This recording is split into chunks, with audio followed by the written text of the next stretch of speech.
different but still one.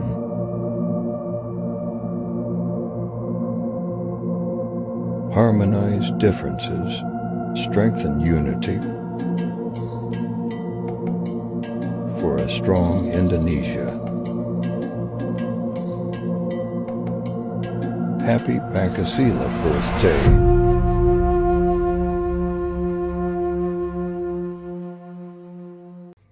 Halo semuanya, perkenalkan nama saya Regina Cecilia Tarigan dengan NIM 424331310. Saya berada di kelas PSPK 24E.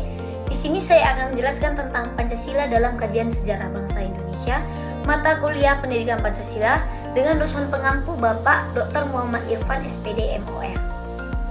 Pengertian dan pentingnya Pancasila dalam kajian sejarah bangsa Indonesia, yaitu adapun Pancasila sebagai dasar negara Indonesia tidak terlepas dari sejarah perjuangan bangsa, serta kajian sejarah Pancasila penting untuk memahami perkembangan nilai-nilai yang membentuk karakter, identitas, dan persatuan bangsa. Melalui pemahaman sejarahnya, kita dapat meneladani semangat perjuangan yang mengantarkan pada kemerdekaan Indonesia. Dengan memahami sejarah Pancasila, kita memahami jati diri bangsa kita. Selanjutnya yaitu sejarah Pancasila prakemerdekaan. Sejarah Pancasila pada masa prakemerdekaan menunjukkan bahwa cita-cita ideal dan dimensi moral sangat penting sebagai landasan kehidupan berbangsa. Seperti yang dikemukakan oleh Cicero, sejarah adalah guru kehidupan yang menampilkan kebesaran bangsa melalui pemilikan konsep dan cita-cita luhur. Pancasila yang digali dari nilai-nilai bangsa menjadi kekuatan identitas dan moralitas, membuat bangsa Indonesia tetap berjaya dan mampu membangun kembali jati diri yang sempat tertidur selama masa kolonialisme. Dengan demikian, Pancasila terbukti bukan hanya mempertegas identitas bangsa, tetapi juga membangkitkan semangat kebangsaan dan peradaban benda besar. Selanjutnya yaitu nilai-nilai Pancasila dalam sejarah perjuangan bangsa. Nilai-nilai Pancasila tercermin dalam sejarah panjang perjuangan bangsa Indonesia yang berada sejak masa kerajaan Sriwijaya dan Majapahit. Kedua kerajaan ini merupakan negara yang berdaulat, bersatu, dan memiliki wilayah yang luas, yang mencerminkan nilai persatuan, kebangsaan, kedaulatan yang menjadi fondasi bagi Indonesia modern. Menurut Muhammad Yamin, berdirinya negara kebangsaan Indonesia tidak dapat dipisahkan dari kerajaan-kerajaan yang lama sebagai warisan nenek moyang. Pada masa Sriwijaya, sistem pemerintahan dan kemasyarakatan mengedepankan nilai-nilai ketuhanan, keadilan, musyawarah, serta kesejahteraan bersama. Hal tersebut tampak dan tatanan pemerintahan yang teratur, pengelolaan ekonomi rakyat, dan kehadiran pendidikan keragaman seperti Universitas Agama Buddha. Semangat kebersamaan dan cita-cita negara yang adil dan makmur juga tercermin dalam semboyan Manfuat Vanmue Trivida Sindato Sumika, menegaskan bahwa nilai-nilai Pancasila telah menjadi bagian dari perjalanan bangsa jauh sebelum kemerdekaan. Bagian selanjutnya yaitu perjuangan bangsa Indonesia melawan penjajah. Tahap-tahapnya yang pertama, ada datangnya bangsa-bangsa Eropa ke Indonesia dipicu oleh kekayaan alam dan rempah-rempah. Yang kedua, penjajahan Belanda berlangsung lebih dari 300 tahun, disusul dengan penjajahan Jepang selama 3,5 tahun. Yang ketiga, perlawanan rakyat dipimpin berbagai pahlawan di daerah seperti Sultan Agung Hasanuddin, Diponegoro, Patimurai Mambonjol, dan Cut Nyak Dien. Selanjutnya yaitu perlawanan terjadi secara fisik di tiap daerah, namun kurang koordinasi secara nasional sehingga belum berhasil mengusir penjajah. Selanjutnya, kesadaran pentingnya persatuan dan nasionalisme tumbuh dari pengalaman panjang perlawanan. Selanjutnya yaitu Pancasila prakemerdekaan.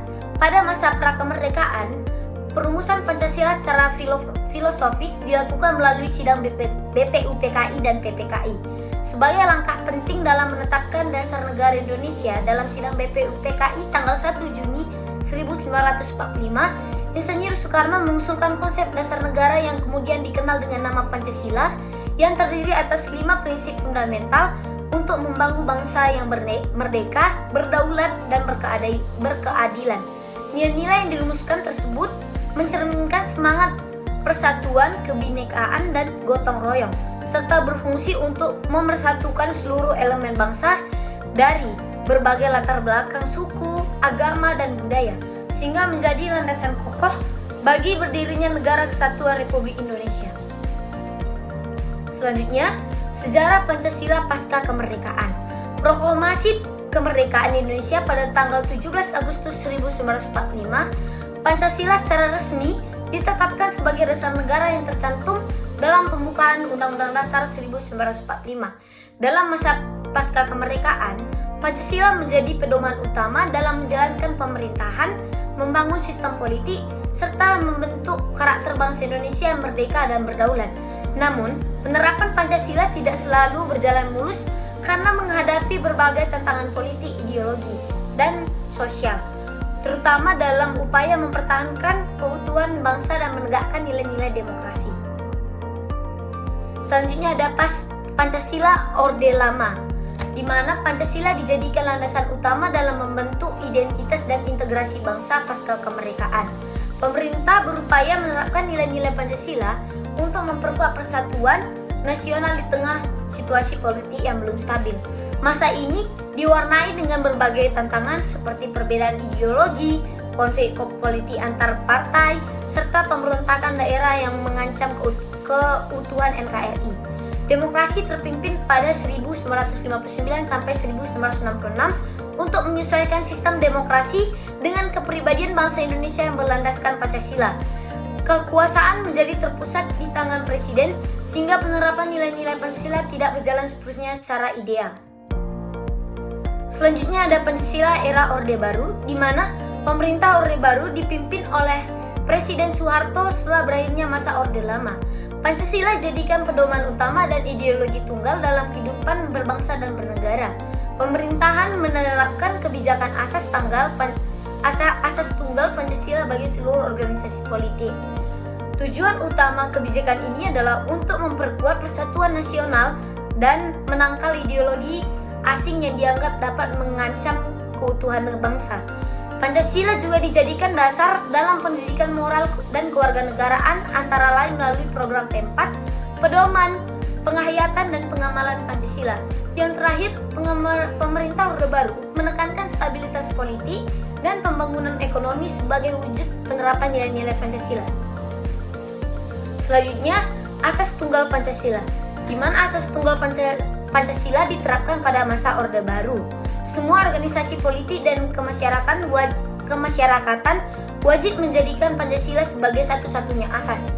Tujuannya untuk memperkuat persatuan nasional dan mencegah penyebaran ideologi lain yang bertentangan dengan nilai-nilai Pancasila. Diterapkan juga melalui program P4, pedoman penghayatan dan pengamalan Pancasila di sekolah dan lembaga pemerintahan.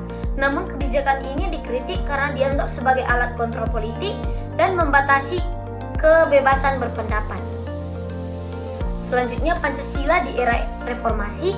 Pada masa era reformasi pada tahun 1988,